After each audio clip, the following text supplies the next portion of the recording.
profitez pleinement, éteignez les lumières, mettez votre casque ou vos écouteurs, fermez les yeux, relaxez-vous.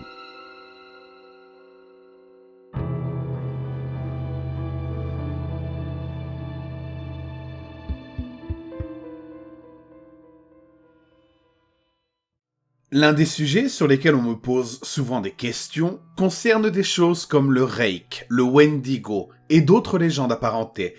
Je ne peux pas dire honnêtement que j'en sais beaucoup sur ces sujets, mais en me basant sur quelques lectures légères, je peux dire que j'ai entendu des histoires qui semblent s'y rapporter vaguement. Vous avez entendu le vieil adage selon lequel les légendes de ce genre viennent de quelque part, et je suis sûr que c'est vrai. Mais comme vous le savez tous, j'essaie de prendre les choses avec un grain de sel. Il le faut ici. C'est un peu comme travailler dans un hôpital, j'imagine.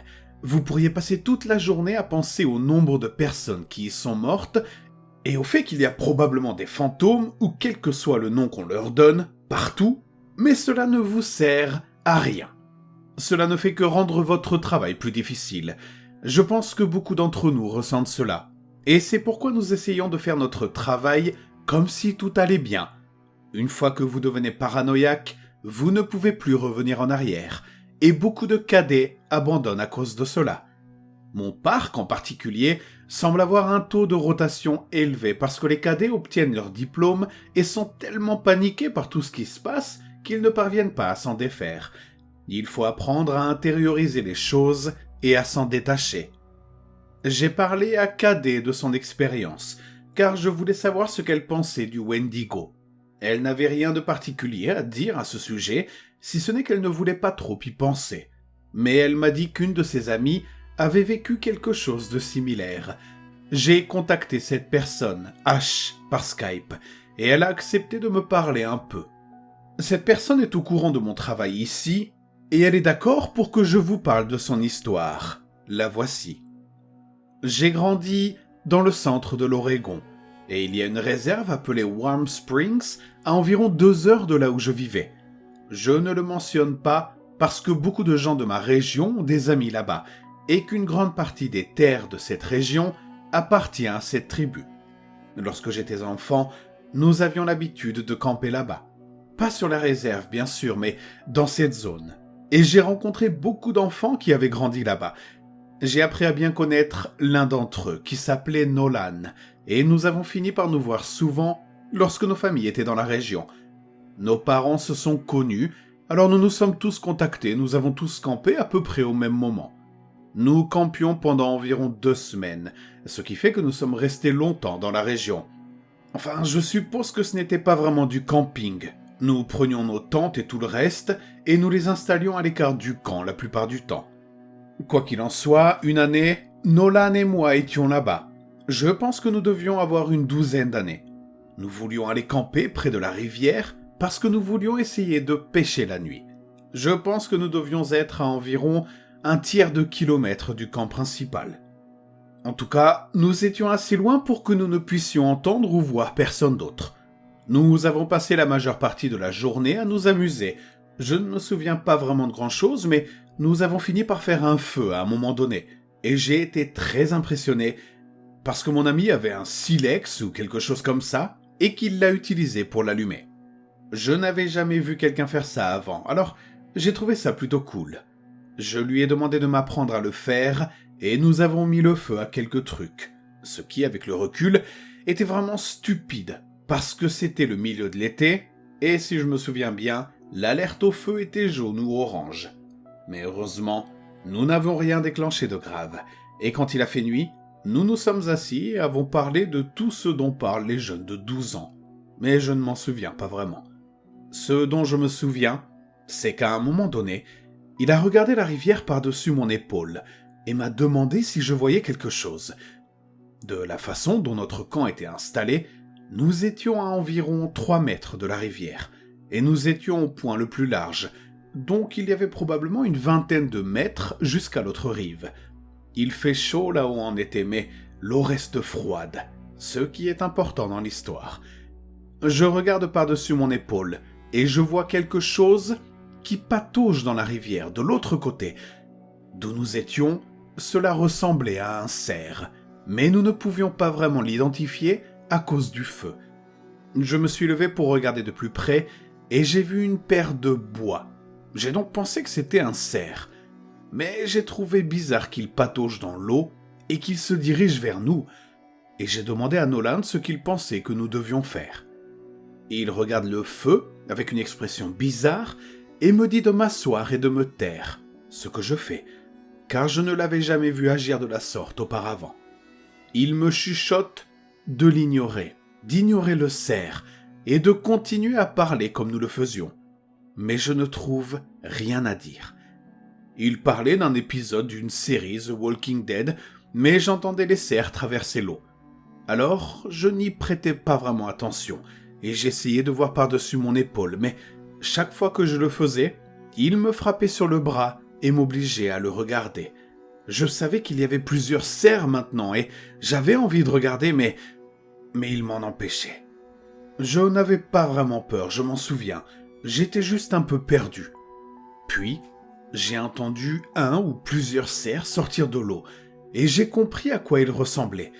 Et j'ai réalisé que ce n'était pas un cerf, parce que quoi que ce soit, il marchait sur 2 jambes.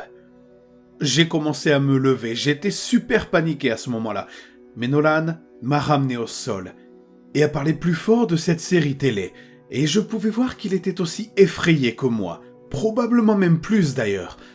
Il s'est penché et a touché le feu avec un bâton, et il a murmuré que quoi que je fasse, je ne pourrais pas lui parler. Je l'ai vu s'approcher et se placer dans le dos de Nolan. J'étais sur le point de me pisser dessus, et je pense que je me serais déjà enfui si j'avais été seul. Mais je ne pouvais pas laisser Nolan tout seul, alors je suis resté assis sans bouger, et j'ai jeté des coups d'œil furtifs à la créature. Elle n'était pas très grande, mais la façon dont elle se portait n'était pas la bonne, comme si son centre d'équilibre était déréglé. Je ne peux pas vraiment décrire la chose, mais c'était comme si elle se déplaçait trop vers l'avant. Le monstre ou la créature, je ne sais pas, est resté là, derrière Nolan, pendant un long moment. Et finalement, Nolan n'avait plus rien à dire, et nous sommes restés là assis pendant 1 seconde. Le feu faisait du bruit, mais j'ai cru entendre cette chose parler à voix basse. Je ne pouvais pas entendre ce qu'elle disait, et je me suis penché un tout petit peu en avant. La chose s'est penchée vers moi et là, j'ai pissé dans mon froc, littéralement. Je ne pouvais pas voir le visage de la chose, mais j'ai vu ses yeux. Ils étaient troubles et laiteux. Et si tu veux savoir à quoi ils ressemblaient, repense à cette scène du Seigneur des Anneaux où Frodon tombe dans le lac et où tous les morts flottent vers lui. Voilà à quoi ressemblaient ses yeux. Tout ce que j'ai vu, ce sont des yeux blancs flottant au-dessus de la tête de Nolan et la forme très vague des bois qui sortaient de sa tête. Je ne sais pas à quoi ressemblait mon visage, mais exactement au même moment, Nolan et moi, nous sommes tirés de là en courant sans arrêt, jusqu'à ce que nous revenions au camp principal. Mon pantalon était trempé de pisse, alors je l'ai enlevé pendant que nous courions et je l'ai jeté dans les buissons.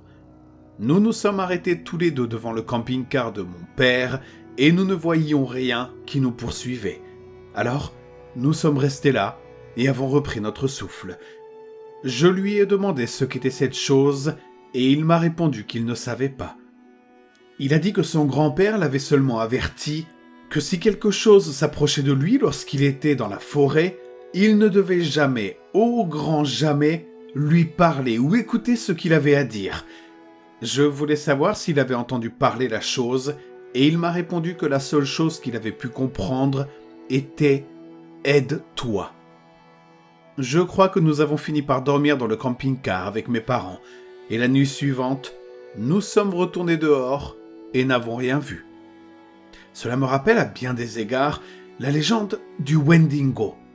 Il y a une expression utilisée pour la décrire qui, à mon avis, convient parfaitement, à savoir que le Wendigo est l'esprit des lieux solitaires.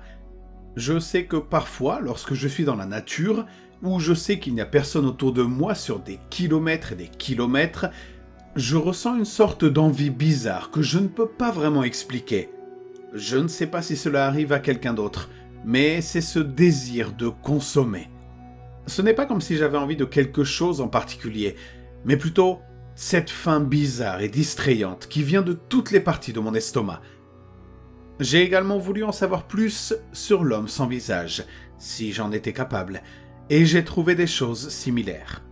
J'ai interrogé mon cercle d'amis, et l'un d'eux m'a dit qu'il avait vu quelque chose de semblable alors qu'il effectuait des réparations dans un parc de sa région. Nous étions en train de dîner en ville, 5 d'entre nous, dont moi-même. Ce type était en train de repeindre un stand d'information et a entendu un homme lui demander la direction du camping le plus proche. Il ne s'est pas retourné parce qu'il était sur une échelle, mais il a informé l'homme qu'il n'y avait pas de camping à proximité, mais que s'il continuait à descendre la route sur environ 4 km, il en trouverait un dans un autre parc. Il lui a demandé s'il pouvait l'aider d'une autre manière, mais l'homme a répondu par la négative et l'a remercié. Mon ami a dit qu'il continuait à peindre, mais qu'il écoutait et qu'il n'a jamais entendu l'homme partir. Voici ce que mon ami a dit. À la seconde où il est venu me parler, les poils de mon cou se sont dressés, mais je ne savais pas trop pourquoi. J'avais juste un sentiment de malaise et je voulais finir de peindre et sortir de là. Je me suis dit que c'était peut-être dû au fait que je ne pouvais pas me retourner pour le regarder, mais j'avais l'impression que quelque chose n'allait pas. Il y avait aussi cette odeur bizarre qui flottait autour de moi avant même que le type ne me parle, un peu comme du vieux sang d'époque. J'ai regardé autour de moi pour en trouver la cause, mais je n'ai rien trouvé. J'ai donc attendu que le type s'en aille, mais je ne l'ai pas entendu partir, ce qui m'a fait penser qu'il restait là à m'observer. Alors, j'ai demandé à nouveau si je pouvais faire quelque chose pour lui, mais il n'a pas répondu. Je savais qu'il était là parce que je ne l'avais pas entendu partir. Alors, j'ai fait un tour maladroit sur l'échelle pour regarder en bas et voir ce qu'il faisait. J'admets que c'est peut-être juste mon cerveau qui déconne, mais je te jure que pendant une fraction de seconde, quand je me suis retourné, cet enfoiré n'avait pas de visage. Il était presque concave et totalement lisse, et j'ai failli avoir une putain de crise cardiaque parce que je n'arrivais même pas à me faire à l'idée de ce que je voyais. Je crois que j'ai commencé à dire quelque chose, mais il y a une sorte de zap dans ma tête, et soudain, il n'était plus qu'un type normal. J'ai dû avoir l'air bizarre parce qu'il m'a demandé si j'allais bien, et j'ai répondu oui, ça va. Il me demande à nouveau où se trouve le camping. Je lui indique l'endroit où il doit aller, et il me dit « Je ne suis pas d'ici, tu peux m'aider à y aller ?» C'est à ce moment-là que je sais qu'il y a vraiment quelque chose qui cloche, parce qu'il est impossible que ce type soit venu ici sans savoir où il était. D'ailleurs, il n'y a pas de voiture dans le coin. Alors comment est-il arrivé là ? Je lui ai dit que j'étais désolé, mais que je ne pouvais pas l'emmener. Je ne pouvais l'emmener nulle part dans un véhicule de l'entreprise d'ailleurs. Et il m'a répondu « S'il vous plaît, je ne sais pas vraiment où je suis. Pouvez-vous venir avec moi et m'aider à m'y rendre ?» Là, je commence à me sentir de plus en plus mal. Et je commence aussi à me demander s'il ne s'agit pas d'une sorte d'embuscade ou autre chose. Je lui ai dit que je pouvais appeler un taxi pour qu'il vienne l'emmener là où il voulait aller, et j'ai sorti mon téléphone. Il a dit non, et s'est éloigné très rapidement. Mais il ne sort pas du parc. Il retourne au niveau des arbres. Et moi, je suis monté dans ma voiture et j'ai commencé à me tirer de là. Au diable la peinture ou quoi que ce soit d'autre. J'ai regardé dans mon rétroviseur pour voir où il était quand je partais, et il se tenait à nouveau à la limite des arbres. Je ne sais pas comment il est arrivé là si vite, mais cette fois je sais que cet enfoiré n'avait pas de visage. Il me regardait partir, et juste avant que je ne tourne le coin, il a fait un grand pas en arrière dans les arbres, et s'est en quelque sorte dissous, je suppose. Peut-être qu'il faisait sombre et qu'il s'est fondu dans la masse, mais j'ai plutôt eu l'impression qu'il s'était tout simplement volatilisé. Voilà pour l'histoire. Il est intéressant de noter que juste après que ce type ait terminé son histoire, quelqu'un d'autre a raconté une autre histoire, mais avec une tournure légèrement différente. Voici l'histoire. Tu sais, en fait, il m'est arrivé quelque chose d'assez bizarre comme ça il y a quelque temps. Je faisais du repérage et j'étais au milieu de nulle part. en train de réfléchir à l'endroit où nous allions faire passer ce sentier. Je n'avais vu personne d'autre depuis probablement 2 bonnes heures, alors je ne faisais pas vraiment attention à la direction que je prenais. Je regardais juste le sol la plupart du temps. Puis, sorti de nulle part, j'ai grimpé cette petite colline, et j'ai failli renverser ce type. Il était plus âgé, probablement dans la 60aine, et j'ai commencé à m'excuser d'avoir failli le percuter. Puis, j'ai remarqué son visage. Et j'ai probablement eu l'air d'un vrai crétin pour une seconde parce que je me suis arrêté et je l'ai regardé fixement. Il m'a fallu 1 seconde pour comprendre ce qui n'allait pas, mais le visage de ce type était énorme. Je sais que ça a l'air bizarre, mais c'est la seule façon dont je peux le décrire. Sa tête n'était pas grosse ou quoi que ce soit, elle était normale, mais l'espace que prenait son visage était tout simplement trop grand. Comme si on prenait le visage de quelqu'un et qu'on l'agrandissait de 2 fois. Il n'a rien dit, il m'a juste regardé. J'ai reculé, j'ai bégayé et j'ai dit que j'étais désolé. Je l'ai contourné et je suis sorti de là et j'ai fait ce que j'avais à faire. Pendant tout ce temps, je n'arrêtais pas de regarder derrière moi, parce que j'avais tellement peur qu'il surgisse derrière moi ou quelque chose comme ça. Je sais que ça a l'air ridicule, mais je jure que c'est l'une des choses les plus flippantes que j'ai jamais vues. Voilà pour l'histoire. Moi, un peu plus tard, j'ai abordé le sujet des escaliers. L'enthousiasme a changé. Au début, personne n'a pris la parole. Il y avait un véritable stigmate autour de la discussion sur les escaliers, même lorsque nous ne sommes pas au travail. Mais j'ai brisé la glace en racontant ma propre histoire. Et le type qui avait raconté l'histoire de l'homme sans visage a raconté une nouvelle histoire, très calmement. Il y a quelques années, je campais avec ma petite amie et nous étions à environ 3 km de la route, sur un site que je connais. Nous sommes allés nous coucher ce soir-là, mais nous n'avons pas pu dormir parce que... Et c'est là que quelqu'un a fait un commentaire amusant. Et nous étions à 2 doigts de passer à un autre sujet, mais j'ai réussi à nous remettre sur la bonne voie. Oui, c'est très drôle, espèce d'enfoiré. Non, on ne faisait pas de cochonneries. C'est parce qu'on n'arrêtait pas d'entendre ce bruit de grincement. Mon frère avait l'habitude de grincer des dents dans son sommeil, et ça me rappelle un peu ça. Ma copine flippait, mais je lui disais d'ignorer ce bruit parce que je l'ai déjà entendu et qu'il faut l'ignorer. Ça a fini par disparaître, vous voyez ce que je veux dire. Tous les gardes forestiers présents à ce moment-là savaient ce qu'il voulait dire. Il a continué. J'ai fini par m'endormir, mais je me suis réveillé 2 heures plus tard parce que j'avais l'impression que quelque chose n'allait pas. Je me suis retourné et elle n'était pas là. Ma petite amie n'était pas là. Et j'ai un peu paniqué parce que... Il a réfléchi pendant 1 seconde, puis il a bu une très longue gorgée avant de continuer. Quoi qu'il en soit, j'ai couru hors de la tente en l'appelant par son nom, mais je n'ai pas eu besoin d'aller bien loin. Elle se tenait au bord du camp, regardant quelque chose dans les arbres, et je pouvais voir qu'elle était très pâle. Le feu était faible, mais assez clair pour que je puisse la voir. J'ai couru voir ce qui se passait, et elle dormait à poings fermés. Mais ses yeux étaient complètement ouverts. Elle avait vraiment l'air d'être dans les vapes. J'ai mis mon bras autour d'elle pour la ramener, mais elle n'a pas bougé. Elle a juste dit tout bas quelque chose comme « Je dois y aller maintenant. Il faut que j'y aille, c'est ici. » Et je lui ai dit « Mais non, tu es somnambule, ma chérie. Allez, reviens au lit. » Mais elle n'a pas bougé. Elle restait là et disait qu'elle devait partir. J'ai regardé où elle regardait, et il y avait un putain d'escalier juste là, à une 15aine de mètres. Un escalier gris en béton. Elle a commencé à s'y diriger, mais je l'ai tirée en arrière, ce qui l'a réveillée. Elle m'a regardé comme si c'était moi qui avais perdu la tête, et elle m'a demandé ce qu'elle faisait hors de la tente. Elle m'a demandé si je lui faisais une farce. Mais je ne lui ai rien dit, je lui ai juste dit qu'elle était somnambule. Le grincement n'était plus là, alors elle est retournée dans la tente avec moi et s'est endormie à nouveau. Je ne sais pas, je n'aime pas penser à cette histoire, vous savez. Nous le savions tous, bien sûr. Et il a continué l'histoire. Vous vous souvenez de ce gamin avec... Enfin, je ne me souviens plus de ce que c'était, une sorte d'anomalie cérébrale. Pas une trisomie, mais quelque chose comme ça. Quelqu'un d'autre en a parlé.